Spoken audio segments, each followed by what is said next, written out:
Good morning, everyone. As I previously stated, I drive for a rideshare company. As a matter of fact, I drive for two rideshare companies. One of them I've been driving for about a year, and the other I've been driving for about 5 months. But in actuality, I've only driven for 2 months because I was in an accident in that rideshare, and so I haven't driven since the accident. But that's another story for another time. I'm going to do a story time about the accident I had while driving for a rideshare in another post. Right now, I just want to talk about my experience as a rideshare driver. So first of all, my husband and I actually started an LLC to protect us as rideshare drivers. So if there is an accident or if someone decides to sue based on us ride sharing, then the only assets that they'll be able to come after are assets pertaining to our LLC, and our personal assets will be covered or protected. So I am not a full-time rideshare driver. I say this because I only drive after dropping the kid off at the bus stop. So I usually don't start until about 9, and I have to be back to pick him up. So I usually stop at about 3. So and I don't drive on weekends. So I miss the most active hours of driving for the rideshare. So this isn't very plentiful as an income. But what I do enjoy is the socializing, just driving around, seeing different things happening, finding new shopping areas or new areas I didn't know about in the past. I enjoy the company. I guess my husband gets tired of me talking to him, and so if I talk to all my riders, then I'm all talked out by the time he comes home and he can relax. So a little bit about my process. When I greet a rider, when I get the ping and I greet a rider, I usually give them a spiel. So I say hello and I use the name that showed up in the rideshare app. And I introduce myself as Tanya, so they know that I am the driver that the rideshare app said was coming. I then try to get them comfortable. So I have water. I keep 6 of these waters in the car. 2 of them, one is in each door, rear door. One of them is in this panel here that they have easy access to. 2 of them are in the front doors, and then one of them is a panel here where I have easy access to, and I usually end up drinking that by the end of the day. I then tell them that I have snacks. I usually have some form of a bar. Last month I had peanut bars. This month I have s'mores granola bars. I also have Crystal Light packets, since some people don't like their water straight up. And I also have Halloween candy. Now this serves 2 purposes. One, if I leave it in the house, the kid, myself, or my husband will eat it. So I'm sharing it with the riders, but I'm also getting it out of my house so we don't eat it. After that, I tell them if they want the heat or the air on, if they want it high or low, let me know. If they want the music up or down, or if they want me to change the radio station, let me know. And then I ask them if they're ready. The purpose of me asking them if they're ready is they're supposed to put their seatbelt on. So that's like a cue. Hey, put your seatbelt on so we can go, without saying, put your seatbelt on so we can go. I can't honestly say that everyone puts their seatbelt on.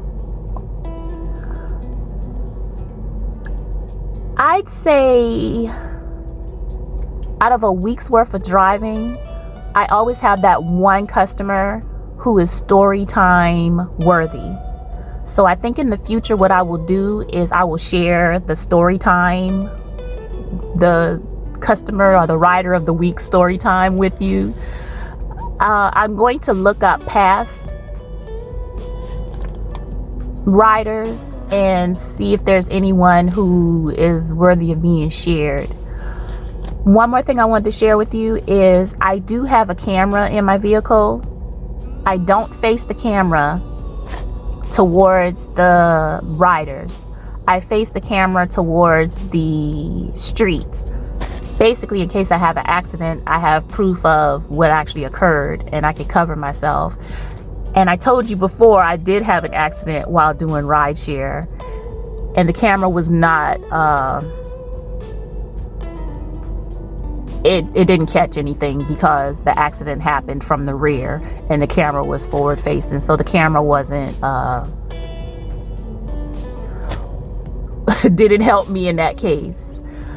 One other thing I wanted to say about this being an LLC is this vehicle is actually under the name of our LLC as well. And we have a separate bank account that all monies pertaining to rideshare go into that account. And anything we do pertaining to the business, if we want to buy business cards, if we want to put gas in the vehicle, we use that business card and that business account, of course, for tax purposes. I am going to drive today a full day. If anything happens during the day that is exciting, I will share it with you at the end of the day. And if you have any questions or concerns, or is there anything specific you want to ask me about being a rideshare driver, by all means, leave it in the comments. I don't generally sit in the car at the start of my ride sharing. I usually sit in the house and wait for the first ping. The first ping in my neighborhood, a lot of people are going to work this time of morning, usually happens between 5 and 15 minutes of me turning on the app. So when I stop this video, I have everything in the car and I've already started my process. My process in the morning is I vacuum the car, I vacuum the seats, I vacuum the floors, and I wipe down all common areas with disinfectant wipes. Because a lot of people get in there sick, a lot of people get in there touching things, and I don't want to pass on germs to other riders. And if a particular rider gets in the car and I know that they're sneezing and coughing and it's very evident that they're ill, when they get out, I'll drive away, I'll pull over, and I'll wipe down surfaces so the next rider gets in won't touch anything that they touched, or hopefully it won't spread the germs that individual had. So I've already wiped down all the common areas. I've already vacuumed. I've defrosted the windows because it was really cold last night and everything was iced. The car is warm.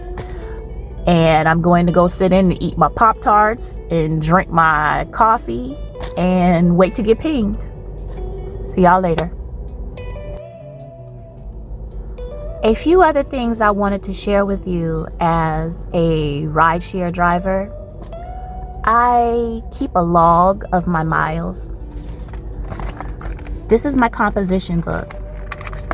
It's a little messy, but generally I write down the date, the time that I started, the time that I stopped, the miles it was when I started, and the miles it was I stopped.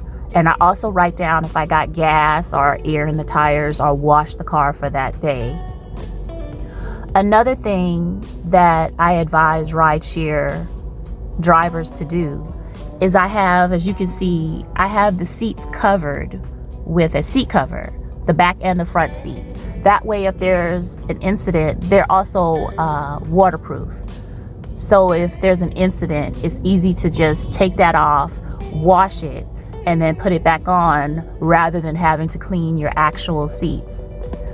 The third thing I wanted to talk about that I forgot to talk about earlier was what I carry with me. I don't carry a purse. I carry this travel bag. And in this travel bag, I keep lotion, chapstick, mace,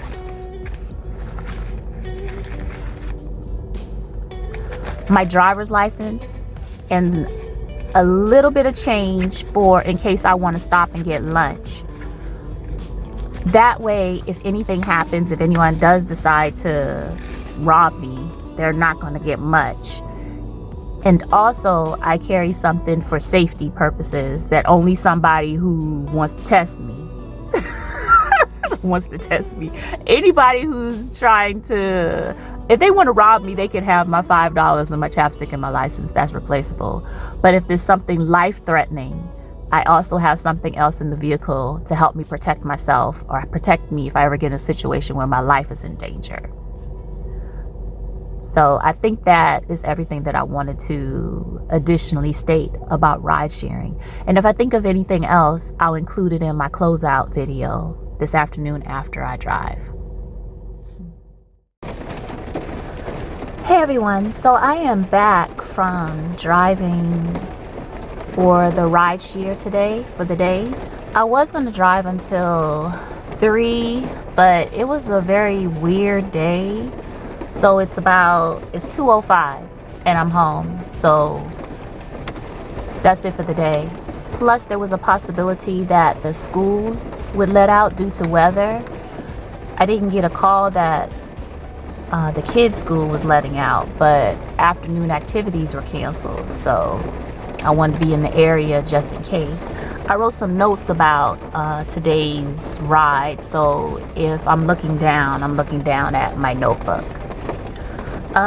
There's some things that I didn't say earlier that I wanted to include in the video. I'm sure you saw it earlier.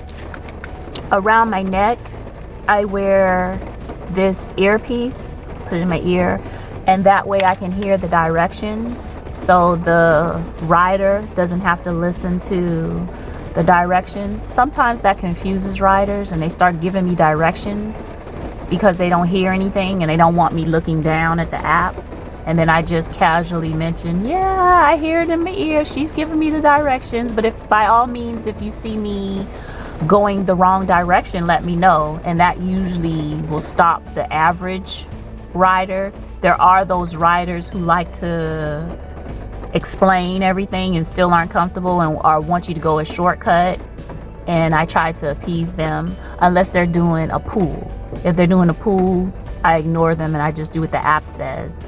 If you're doing a pool, it means you're sharing a ride and you're paying less for the ride. And the app usually directs you to go a certain route, which is the route that's more than likely you will find another rider. So I'm not trying to go the most direct route to your destination because you chose pool. So I'm trying to get a shared ride to make the most out of this trip. So I want to pick someone else up that's near you that's going the same direction that you are.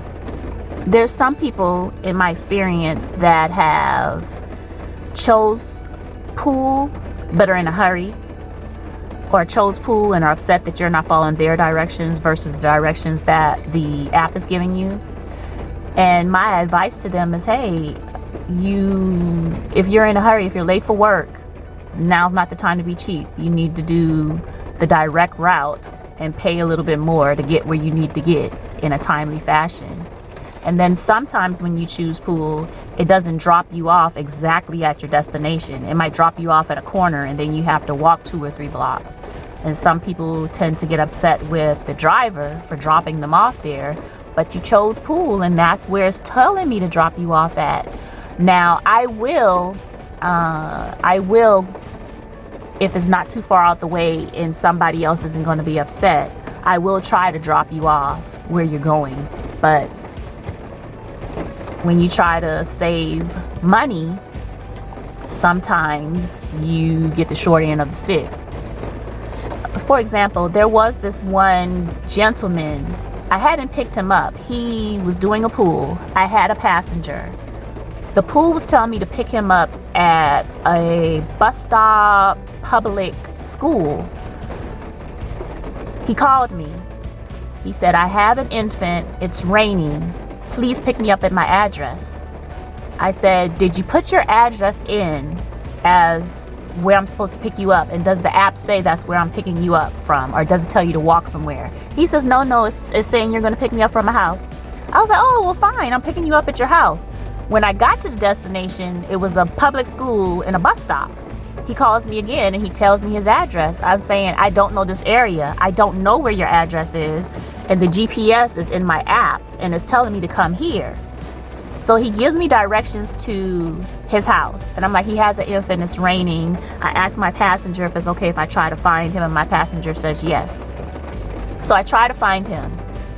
The directions he gave me to find him, I end up nowhere near his street or his address. And so I call him back and I'm like, look, I can't keep on doing this. If you want somebody to come and pick you up at your house, you need to do the most direct. And especially for the comfort and the safety of your child, do the most direct, pay a little extra, and have them come pick you up at your house. And I canceled it. He got charged a cancellation fee, and I dropped my other passenger off. Now, the other thing I wanted to tell you all earlier is I mentioned earlier that my husband and I have an LLC to cover us when we are ride sharing, where we're driving for a ride share.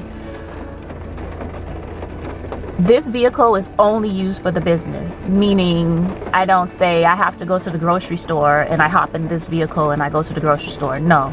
Now, if I'm doing a passenger drop off and I happen to be at Target or a grocery store and I need something, I'll stop the app, I'll run and get what I need, and then I'll stay in that parking lot until I get another ping, and then I'll move on. And that's another thing about me. I don't tend to drive around. Like if it says, oh, this area is hot or this area is looking for a bonus, I've learned that sometimes I get to the area that's hot and get no calls. Sometimes I get to the area where there's a bonus and the bonus is over and I drove there for nothing. I don't get the extra money and I don't get calls. So I usually, to conserve gas, I'm usually still and waiting to get a call at that particular spot that I'm at. If I sit at that spot, I play solitaire. If I'm at that spot longer than 10 minutes, then I'll start driving towards home. If I make it home, I call it a day. I usually get a call before I get home. And another thing I do in the app is I schedule what time I want to be home so that it doesn't send me, like some people have gotten calls to drive people to other states like 2 or 3 hours away, and it's a lot of money. It's good money, but I need to be home by 3. So I set it in the app that I need to be home by 3, and it starts leading me back home by 3. Usually once or twice there's been a quirk in the app and I've ended up where I had to make adjustments, but for the most part it send me home when I ask to be home. So today I had 8 trips and they were all generally near my home. I made a total of $58.35, which is not that much at all. I'm used to making at least $100 a day. And the trips were generally uneventful. Let's see if there's anything in the trips that I wanted to talk about. I did have a very good conversation. Oh, I did want to talk about, first of all, there was a female that I picked up, a female rider. She had the wrong address of where she wanted to go in her app. I'm not familiar with rider app as I am with driver. I don't usually ride. So she wanted to change her destination. And I've seen other people, other passengers do it nonchalantly within a couple of seconds as we're driving or as we're riding. She couldn't find it. I couldn't find it. And so I was like, is where you're going anywhere near your destination? And she said it isn't. So we decided that we were going to go to the destination, which wasn't far from where I was picking her up at. I was going to drop her off. She was going to end her trip. And then she was going to request me again. And then I was going to take her to where she initially wanted to go. So we get there. I end her trip. She does whatever she needs to do on her end. And then she requested. And it told her that she was going to get a driver who was 8 minutes away. And that was strange. So I told her to cancel it immediately. If you cancel quickly, there's no cancellation charge, and the driver doesn't have a chance to head in your direction. So we waited a moment, and then I told her to request me again. She requested me again and got that same driver who was 8 minutes away. And I told her, I don't think you should cancel again. She was going to get a cancellation fee, so she didn't cancel him. And she was doing rideshare pool. So, and it wanted her to meet the driver on the corner. So I wasn't doing anything. So I drove her around to that corner and told her she could wait in my car as long as I didn't have a call until that driver arrived. So we chit-chatted, and he was 8 minutes away. I don't think he really took 8 minutes. Maybe he took 5. And then I said, you should text him and let him know that you're in this abandoned building's parking lot, so he won't actually go to the corner. She did that. And when he finally pulled up, I noticed he had a large dent in his door. And I was like, is that your driver? And she said, I think so. That vehicle fits the description. We are not, and I'm not trying to stop anybody's coins or stop anybody's bag, but we are not supposed to drive for rideshare with a damaged vehicle. So, as a matter of fact, when I got in my accident, I didn't drive for about 90 days trying to get everything taken care of and get the vehicle repaired. So the fact that this driver was driving around with a huge dent in his car, it made me feel some type of way. I know I shouldn't be concerned about what other people do. I should only be concerned about what I do. So, and her as a rider, she didn't even know that you're not supposed to drive around for a rideshare with damage to your vehicle. But so I didn't say anything. I just let that's just out in the world. That has nothing to do with me. But I thought it odd that she's sitting in my car requesting a rideshare, and it pinged someone 8 minutes away. I didn't realize the system did that. So that was unusual to me, and I wanted to share that. Of course, we have our standard. I've had some truly rude riders. Like, you say good morning to them, and they and pull out their phone or put their head plugs in and sit back with an angry look on their face and don't want to connect or communicate. I don't understand it. I didn't do anything to you. A simple hi, I don't want to talk today will suffice. If you're mad at somebody, it ain't me, because I know I didn't do it. I showed up in a timely fashion with a great attitude with snacks. What you mad at me for? I've had 1 or 2 of those. But I also get the rider who's cordial, hello, but you can tell they don't want to talk. And I'm fine with that. So I had about 3 or 4 of those today. I had one person I wanted to talk about that we had a really good conversation. We spoke about our children and our children's education.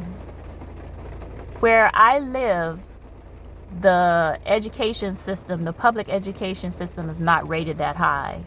And I'm not particularly thrilled with what I see when I visit the kids' school. And this rider was a new parent. So we were talking about educating our children in this county, and we talked about the price of public school and the sacrifices we could make in order for them to go to public school. But she also didn't know that there are charter schools and there are immersion schools in the area where you can go online and enter your child in the lottery. And if your child is picked, they have the possibility of going to these charter schools where the ratio of student to teacher is lower. And also the immersion schools, there's a French immersion, there's a Spanish immersion, and a Chinese immersion. I have entered the kid in for the Spanish immersion lottery. So we'll see how that goes. And I've also tried about 4 other charter schools.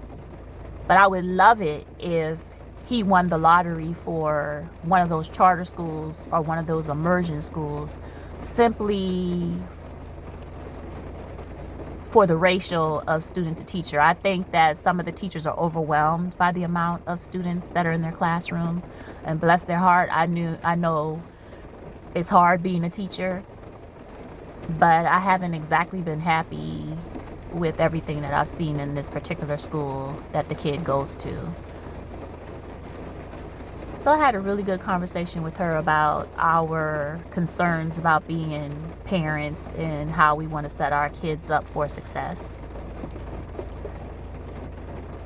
I had another interesting conversation with a young lady from Guyana. She's been in the States for 13 years. And she told me the cutest story about how one of her friends, every time she goes over to her house, her friend has a squirrel that likes to sunbathe on her porch. And she also has like a bird bath.